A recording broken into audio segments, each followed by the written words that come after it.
دم کرنے کی حدیث صحیح بخاری میں ہے۔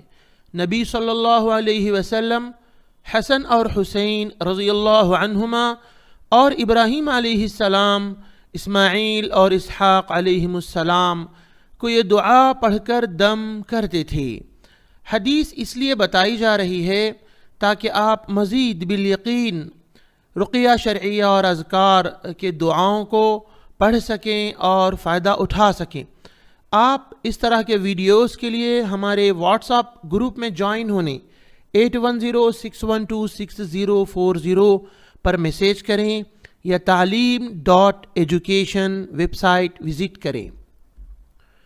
عن ابن عباس رضی اللہ عنہما قال، ابن عباس رضی اللہ عنہما نے بیان کیا ہے کہ كان النبي صلی اللہ علیہ وسلم يعوذ الحسن والحسین